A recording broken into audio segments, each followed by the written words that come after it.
If you've been around football at all, you'll likely be familiar with the famous song, "You'll Never Walk Alone." The song, originally a show tune written in 1945 for the musical Carousel, has become the traditional anthem of Liverpool Football Club in England. Hello, this is Rev Brad Kenney, founder of Soccer Chaplains United and volunteer chaplain for the Colorado Rapids of Major League Soccer, and your host for this edition of From the Touchline. "You'll Never Walk Alone" is a song with a rich history. It's been adopted by several different teams and woven into several different times of tragedy. Some of the more memorable moments include the Hillsborough disaster of 1989, where 96 supporters died in a fan crush during an FA Cup match. It was also sung en masse at Wembley Stadium in 1990 during a tribute concert for Nelson Mandela and a free South Africa. Barbra Streisand also sang it at the close of the 2001 Emmy Awards to commemorate the victims of the September 11th terrorist attacks in the U.S. Today, 18 years after those attacks, and following on from yesterday's annual World Suicide Prevention Day, this now famous anthem deserves a closer look. Listen as Liverpool fans sing along with Jerry and the Pacemakers, "You'll Never Walk Alone."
Walk on, with hope in your heart, and you'll never walk alone.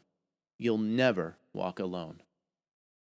Those lyrics have captured the heart and imagination and have brought comfort to many, from fans and supporters in football and around the world to famous politicians and movie stars.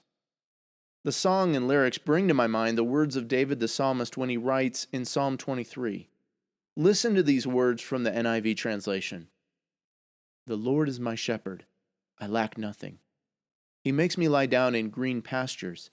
He leads me beside quiet waters. He refreshes my soul. He guides me along the right paths for his name's sake. Even though I walk through the darkest valley, I will fear no evil, for you are with me. Your rod and your staff, they comfort me. You prepare a table before me in the presence of my enemies. You anoint my head with oil, my cup overflows. Surely your goodness and love will follow me all the days of my life, and I will dwell in the house of the Lord forever." Psalm 23 holds great promise for us. It's a repeated theme found throughout the Bible.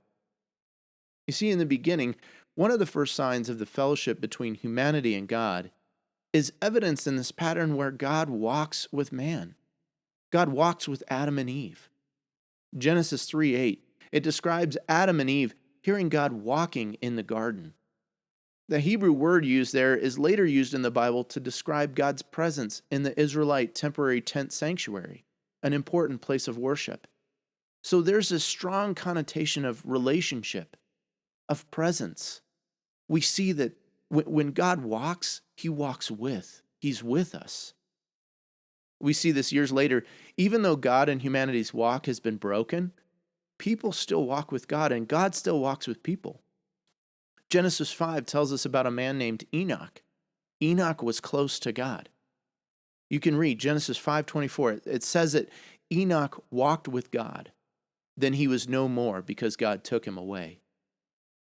Enoch stands out because the rest of the descriptions of people around this part of the Bible end with noting that a particular person has died, but not Enoch.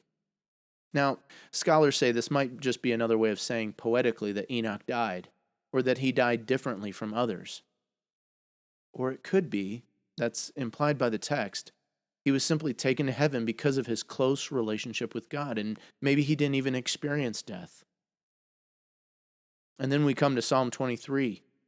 But going past Psalm 23 and reading that God walks with us as we're in the darkest valley, and that he's with us, we read in John 1:14 that the Word of God, Jesus, becomes flesh and blood. And as one translation notes, that he moved into the neighborhood. We get this picture, this sense that Jesus, God with us, walks right in with us. Today, I don't know where football or life has taken you. I know that many footballers and their partners and spouses and families oftentimes feel very alone. Recently I was watching the Netflix documentary First Team Juventus. And I was really moved at one point when Gigi Buffon, the well-known Italian goalkeeper, was being interviewed. The guy behind the camera asked, "When was the last time you cried?" And Buffon paused. And he thought about it, and the camera kind of panned on his face. And he reflectively answered, "I cry often, and I cry alone." Buffon's words break my heart because I know he isn't the only one in the game who feels and experiences such feelings and such emotions of being lonely or alone. If you feel alone right now, right where you are, let me encourage you to hear these words of Psalm 23 as a prayer, as a cry out unto God. And maybe reflect on them or meditate on them. Maybe even you get to a point and swipe back on the podcast and listen to these words again. It might be tough for you to pray. It might be tough for you to cry out because you feel so alone. But I pray that these words are a constant reminder, not only that you'll never walk alone, but that God himself is there with you. He's there for you. Listen to the words of Psalm 23 as I read them from the Message translation. God, my shepherd, I don't need a thing. You've bedded me down in lush meadows. You find me quiet pools to drink from. And true to your word, you let me catch my breath and send me in the right direction. Even when the way goes through Death Valley, I'm not afraid when you walk at my side. Your trusty shepherd's crook makes me feel secure. You serve me a 6-course dinner right in front of my enemies. You revive my drooping head. My cup brims with blessing. Your beauty and love chase after me every day of my life. I'm back home in the house of God for the rest of my life. My friends, I pray that today you know, on this 18th anniversary of September 11th, and during this month of World Suicide Prevention, I pray that you know you do not walk alone, that God walks with you, even in the valleys. This is Rev, coming to you from the Touchline.